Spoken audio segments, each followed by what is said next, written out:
The alarm had been set for 20 minutes. But when she opened her eyes, the afternoon light had shifted, and the clock read nearly an hour later. She sat up, her limbs heavy, and tried to remember what she had planned to do after the nap. A blur of cottony fog filled the space where a clear thought should have been.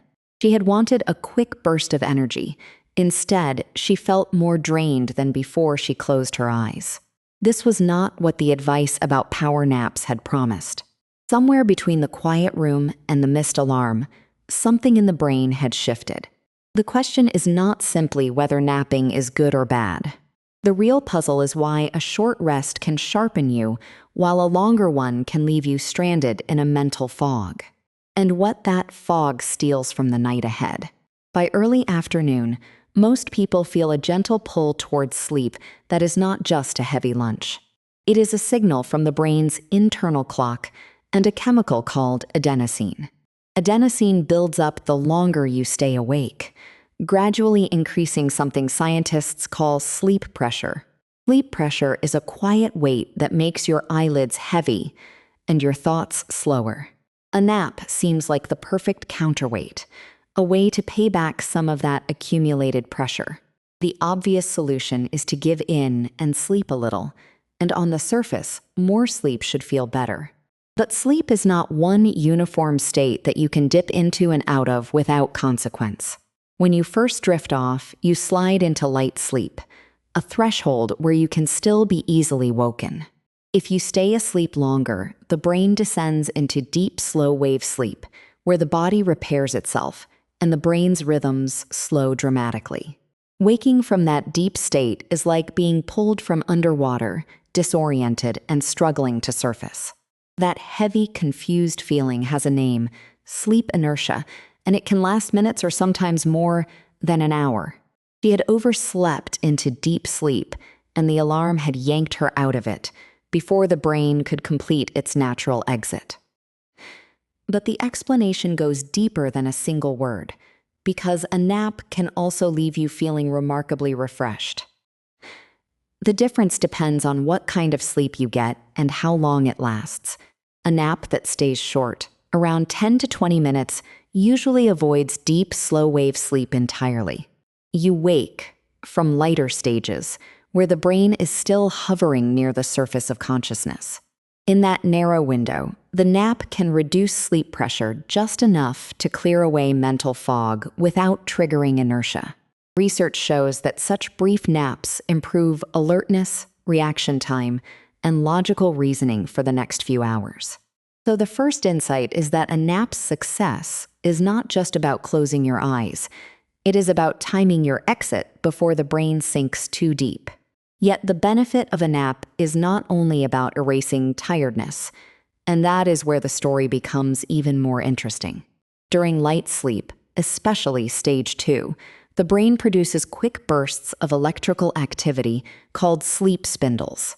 Sleep spindles are thought to help transfer information from a temporary sketch pad, the hippocampus, into more stable, long-term storage across the cortex. A nap that contains these spindle-rich moments can act like a gentle editor, strengthening new memories so you can recall them later.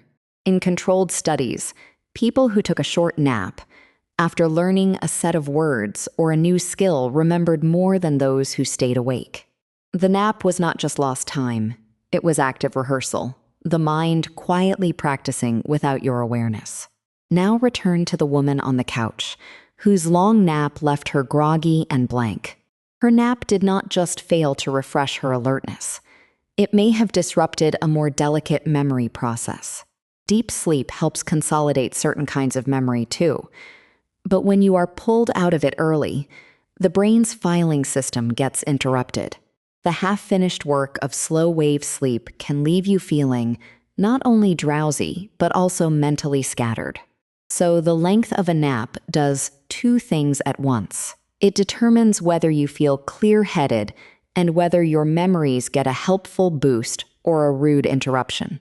But there is a second hidden cost that only becomes visible hours later, when you climb into bed for the night. The brain's drive to sleep builds across the day, accumulating like a charge that helps you fall asleep and stay asleep until morning. A nap drains some of that charge, and if the nap happens too late or lasts too long, the nighttime sleep pressure can drop too low. You might find yourself lying awake, your mind alert when it should be winding down, without realizing that the afternoon nap was the reason. This is the trade-off hidden inside every nap. You can borrow clarity now, but you pay it back from tonight's rest. Not everyone pays the same price, and the timing of the nap matters enormously. A short nap taken in the early afternoon, when the body naturally experiences a dip in alertness, aligns with circadian rhythm instead of fighting it. That afternoon dip, often called the post-lunch slump, is partly a biological window when the brain is already prepared to transition into lighter sleep. A nap that fits into this window can feel almost effortless, returning you to the day without stealing from the night. But a long nap near dinner time can confuse the brain's master clock, pushing your natural sleep onset later and fragmenting the night ahead. Once you see this, the nap stops being a simple indulgence and becomes a strategic decision about which biological levers you want to pull.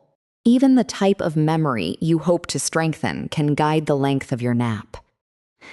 Short naps rich in stage 2 sleep appear to sharpen the recall of facts and explicit skills, while longer naps that reach deep sleep may support emotional processing and creative insight. But with those deeper benefits comes a higher risk of sleep inertia, and the grogginess can temporarily cancel out the creative spark. Individual differences also push back against any one-size-fits-all rule. Some people shake off sleep inertia in 5 minutes, while others carry it like a fog for an hour, depending on age, sleep debt, and even genetic makeup. Young children need daytime sleep for development, and their brains navigate naps differently than an adult brain weighed down by chronic sleep loss. Older adults often sleep more lightly and may nap without triggering as much deep sleep, but a long afternoon nap can still chip away at an already fragile nighttime sleep. Cultural patterns like the siesta long ago embedded these trade-offs into daily life, carving out a rest period during the hottest hours when outdoor work was difficult. But a siesta that stretches into deep sleep can still create the same grogginess and the same evening wakefulness that puzzle the modern napper. The evidence brings us to a strange tipping point, where the very system that restores you is the one that punishes you if you don't respect its architecture. Sleep pressure is not just fog to be cleared. It is also the anchor that holds your night together. Memory consolidation is not a tap you can turn on and off. It depends on completing a cycle of brain activity that does not like to be cut in half. And so the nap sits at a precise intersection of two forces: the homeostatic pressure that makes you tired, and the circadian rhythm that tells you when to sleep. Now consider the woman on the couch once more, her long nap leaving her in a daze, and later that night, staring at a dark ceiling. Her mistake was not in resting, but in ignoring the depth her nap would reach and the reservoir it would tap. She treated sleep like a currency she could spend at any time, but the brain keeps a careful ledger. The same adenosine she wanted to clear is the chemical that, when allowed to build until evening, opens the gate to deep, sustained nighttime sleep. When a nap clears too much adenosine in the late afternoon, the gate opens too early, and the night's sleep can trickle through in fits and fragments. Now the central paradox sharpens into view. A brief nap can sharpen memory and energy precisely because it works within these limits, trimming the edges of sleep pressure without emptying the reservoir. A longer nap risks triggering the deep slow-wave machinery that, once started, demands a full cycle to release its hold on your conscious mind. Cut that cycle short, and you pay the price in drowsy confusion. And you may also steal the pressure needed for tonight's deep sleep. This is why the same biological systems that make sleep so deeply restorative also make napping so frustrating when you get the timing wrong. understanding that architecture turns the nap from a gamble into a tool. The climax of this insight is not a perfect number of minutes that works for everyone, but a way of seeing what a nap actually does to the brain. A nap is a microcosm of a full night's sleep, containing the same stages, the same memory work, and the same chemical shifts, just compressed and far more fragile. When you wake from a short nap, you have let the brain dip its toe into restoration without fully submerging. When you wake from a deep nap too soon, you have pulled the brain out of a process it was not ready to finish. And the mental fog is the consequence of that interrupted deep sleep. At night, deep sleep completes its cycle and gradually releases its grip, allowing you to wake naturally and refreshed. An alarm clock that rips you from slow-wave sleep does the opposite, leaving the inertia that clings like damp clothes. The reversal, then, is that the nap's power and its peril flow from the same source. The unstoppable sequence of sleep stages the brain must follow. If you work with that sequence, by waking before deep sleep takes hold, you get alertness and memory support with little cost. Fight it, you trade a promising afternoon for a confused days and a restless night. That is why the answer to the puzzle of the groggy nap is not just about duration, but about respecting the irreversible architecture of sleep itself. Now the woman on the couch can return with a different kind of timer and a different set of expectations. She sets her alarm for 15 minutes, places the phone face down, and lets her eyelids gently close in the early afternoon light. This time she drifts only into the shallows of sleep, where spindle bursts quietly stitch the morning's thoughts into memory. When the alarm chimes, the cotton fog is absent, and the room looks clear and sharp as she opens her eyes.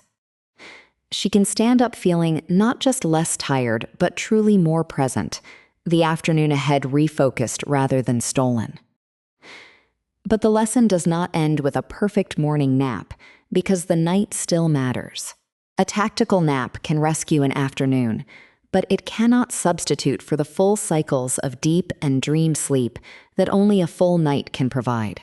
If you begin using naps to mask chronic sleep deprivation, you run the risk of accumulating a sleep debt that no afternoon rest can repay. The body keeps track of lost sleep, and a nap is a temporary bridge, not a permanent solution. Some people also find that caffeine just before a short nap, a strategy sometimes called a coffee nap, can sharpen the wake-up further, because caffeine takes about 20 minutes to block adenosine receptors. When the nap clears some adenosine and the caffeine clears the rest, the combined effect can feel like a cleaner start, though it is not for everyone. What the science offers is not a rigid rule, but a clearer question. What do you want the nap to do? And are you willing to wake before the brain sinks too deep? If the goal is a quick lift in alertness and a gentle polish on new memories, then a short early afternoon nap is a validated, evidence-aligned choice. If the goal is creative insight or emotional processing, a longer nap that reaches deeper stages might help, but only if you can tolerate the temporary fog and the potential cost to your night. The final image returns to the quiet room where the afternoon clock no longer feels like a threat, because understanding the architecture of sleep turns a fuzzy impulse into a precise, humane act of self-care, one that knows exactly when to let go and when to wake up.